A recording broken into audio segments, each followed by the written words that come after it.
Well, I trust everyone had a wonderful Valentine's Day as the day is coming to a close. But let's consider something. What is Valentine's Day and what gives it its significance? Originally, not what we have today, but what was the original significance of that day? A lot of people don't know that the day is connected to Saint Valentine, or who was Saint Valentine. Saint Valentine was a precious man who ministered to persecuted Christians. And because of that ministry, he was arrested and imprisoned by the Roman Catholic Church.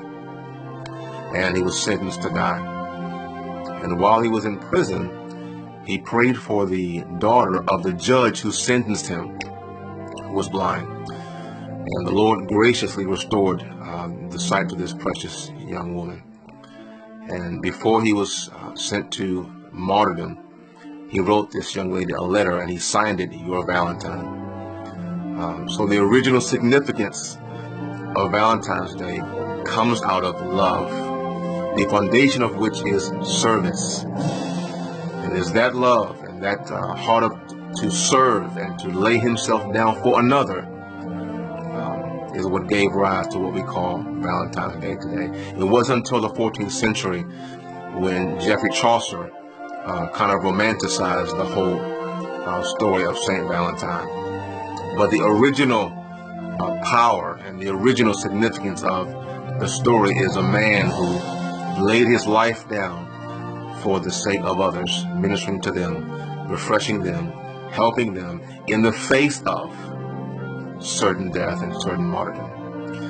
So may we, on this Valentine's Day, consider well that we too are called to walk the same path of Saint Valentine. We too are called to lay our lives down to a certain degree for those who are hurting, for those who are weak, for those who can't take care of themselves. And sometimes that's going to cause us to be uncomfortable.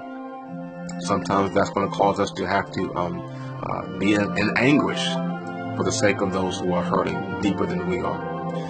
So may we, for the sake of our well-beloved, be willing to give ourselves to bending low, that we might pick up the ones who are hurting and stabilize them and to give them strength that the Lord has given us. So I want to say to you, may the Lord God bless you. May he make his face to shine upon you on this wonderful day. And as ever and as always, may he give you peace. God bless.